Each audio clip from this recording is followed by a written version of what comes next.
Now, while the modern-day superstars like John Wayne Parr, Paul Slawinski or Nathan Corbett are enjoying the glory years of their career, they are no doubt humbled, almost overshadowed by those that have walked the steps before them. Men like Slammin' Sammy Greco.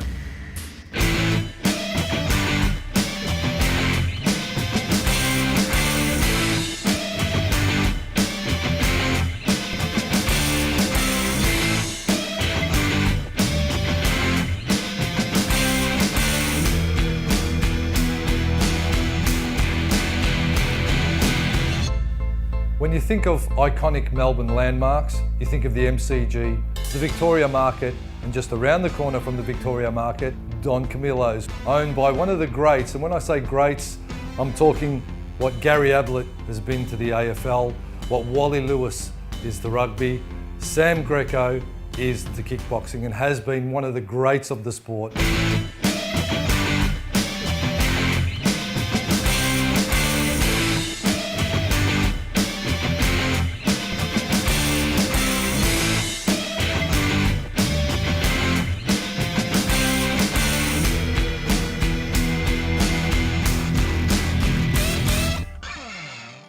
Well, Sam, thanks for having us in here in this beautiful restaurant. I've enjoyed many a great meal here. I suppose for the viewers at home, you and I have known each other a long time, but for the viewers at home, just tell everyone, I suppose, where it all began. Oh God, Mark, you're making me feel old here. Yeah, look, it was bang about 35 years ago for me. In Brunswick, that's where I grew up, a rough and tough area. Basically, you have to hold your own over there. And I come from a family, a very tough, traditional family. Violence wasn't accepted in our family, believe it or not. Even though growing up in Brunswick, I said you had to hold your own. That's exactly what you had to do. And if you were confronted by trouble, there was two ways out. You know, you'd either talk your way out, which was very rare, or hands up, head down, and let's go. You know, and that's unfortunately, you know, I swung them as a kid. I managed to get the better of most of them, thank God. But still, I couldn't talk about it when I got home, because if I ever went home with a black eye, my dad promised me a second one. Yeah. So typical European parents. Tough love. Yeah. Of course, we talk about the traditional aspect of your training, and that's where I suppose we first met. Kyokushin karate, full contact, bare knuckle, hard as you like, as they say, the hardest style of karate. How did you fit into that picture? I absolutely fit in like, you know, the last piece of a jigsaw puzzle, bang, straight in. Yeah. I found it niche, I found it home for me. I was at school at the time, and you know, for me that form of competition was a release, and I've always had a competitive streak through me. And I never competed to come second, I always competed to come first. But I knew, as I said before, this was a lot of hard work, and I knew that if I worked hard today, it'd be easier tomorrow for me. Yeah. And I made myself successful. Moving from the karate to the ring sports, and you know, you've done MMA before it was popular, before people were running around with tap out tops on. Sam was fighting MMA, so that's how far back that goes. Yeah. It wasn't to make me feel old. At the time, while K1 was still floating around being, you know, the top level of fighting, there was a company called Pride. Yep. Pride was the mixture of what we say the UFC, but in the ring, yep. And which was absolutely brutal. Pride was brutal. If you think the UFC stuff now, you should have seen the Pride fights before. You know, when they first started, there was no time limits. Yep. Basically, guys could do anything. Kickboxing, the K1, it doesn't get any bigger than that. You know, really, we talk about glory and we talk about these events these days, but K1, it really was the behemoth of an event. And for people who are watching this, I suppose you'd have to take a trip to Japan during one of these events to realise the rock star-like status that was around Sam in the heyday. You'd walk into a restaurant, there'd be no one out the front, you'd leave, there'd be 200 or 300 people waiting out the front, and you'd have to be, you know, escorted out. It was absolutely unbelievable. Tell us a little bit about that sort of feeling and being, you know, the Brad Pitt of kickboxing. Yeah. Look, Mark, and I've got to say for those viewers out there, I've got to say this, you know, everyone loves stardom. You know, don't say you don't. I mean, I know everyone does to some degree. I was very fortunate enough to be part of K1. It's the biggest kickboxing organisation in the world, and I was fortunate enough to live there and live the high life. And when I say high life, I'm talking about, you know, not even carrying your own bags to training, people carrying them there for you. Being driven to places, having your own drivers, having your own security, having your own entourage of people. being given everything, being given an apartment, hotel room, whatever it may be. There wasn't anything in Japan that I asked for that I couldn't get. It was amazing. They made you feel like an absolute king. But from match to match or fight to fight, you had to back it up. Yeah.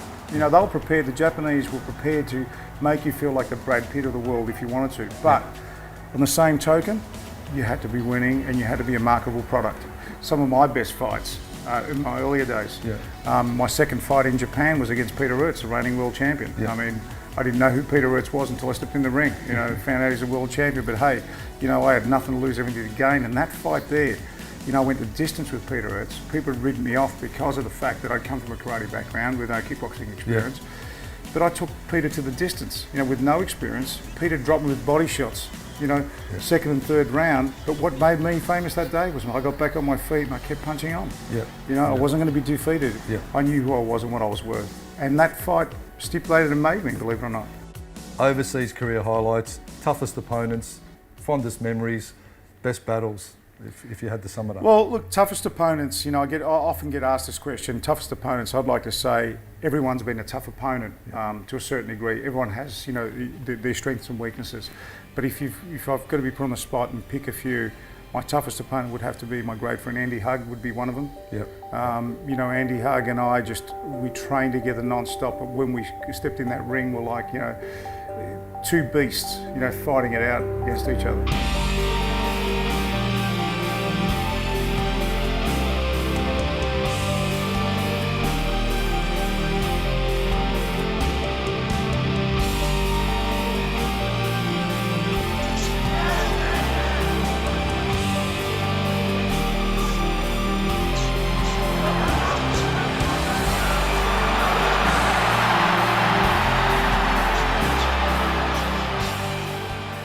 People who haven't been around the sport for a long time or even partaken in any training, they'd go, what is wrong with you guys? You know, you're friends and we've travelled on the K1 bus together, and the one thing that blew me away was all these guys travel to the venue together on the same bus, get on the same, after they fight each other, get back on that same bus, travel back to the hotel, and one of the fondest memories for me is sitting on the bus with everyone, and you and Ernesto Hoost and a few other guys, they had the video of the fights from that night playing, and you're like, I got you with that shot, yeah, but I got you with that kick. You know, there was the banter and there was a real camaraderie there between these legends of the sport. It was mind-blowing. We were professionals, in and out of the ring. We weren't the type of guys that, you know, hey, what are you looking at before the fight and even after the fight. We knew that it was business once we stepped in that ring. Yeah. That ring was our office, Yeah. and we wouldn't let anyone dictate, regardless of whether you're a friend. Outside the ring, hey, let's eat together, let's drink together, let's have fun, let's party, let's do whatever you want, let's train together. But come the day, bang, you stepped in that ring, you automatically become my opponent, not my friend. Yeah. But there was that sense of professionalism between us, and we knew how to handle that. And that's what people loved, month in, month out. Yeah. Fight in, fight out. I wouldn't fight you once, I'd fight you probably twice, three times in my whole career. It was a true circuit. But it was a true circuit, Yeah. exactly right. And there was some big dollars in those days. Yeah. It was big dollars for us. It was the biggest circuit in the world. Big dollars for the guys at home Look, watching? you know, for the Grand Prix, you know, you're probably looking at close to $500,000. But, you know, saying that too, it wasn't just the prize money. Where the greatness was all the endorsements that came with it. Yeah. You know, there wouldn't be $500,000, there'd be millions of dollars coming in from endorsements if you scored an endorsement. So that's why it was so important, you know, winning and how you win, Yeah. you know, but you had to be a marketable product. And this Yeah. is one of the things that I talk about all the time about being a marketable product, not just a great fighter. Now, your record. So through all of this, how many fights? Let's not include let's not include those Brunswick Stousers, or maybe it would be more interesting to put them in. Well, I'll be honest with you. You know, including all my full contact karate fights, MMA fights, you know, and kickboxing fights. There's 147 fights with 131 wins. Each and every one of those has been a life learning experience, and I'm proud of the whole lot of them. Well, Sam, as expected, you've delivered with some great insights, but next week we're really going to dig deep and we're going to talk about your rivalry with one of the greats of the era and something that everyone was talking about in the kickboxing community, your rivalry with Stan the Man Longanides. So we want to hear all about that next week, but thanks for your time today. Thank you. Sammy Greco, what a beast, but what a gentleman. Oh, and a gentleman indeed, and a real icon of the sport, a legend from way back. I remember training in Kyokushin and hearing about the mythical, beast that was Sammy Greco, and then seeing him in tournaments, K1 karate, the movies. He's done it all, and I look forward to seeing a lot more of Sam. And you will see a lot more of Sam Greco, because part 2 of our feature story on the legend, that is next week. Hope you've enjoyed this week. We've run out of time. Hammer time next Wednesday night. We'll see you then.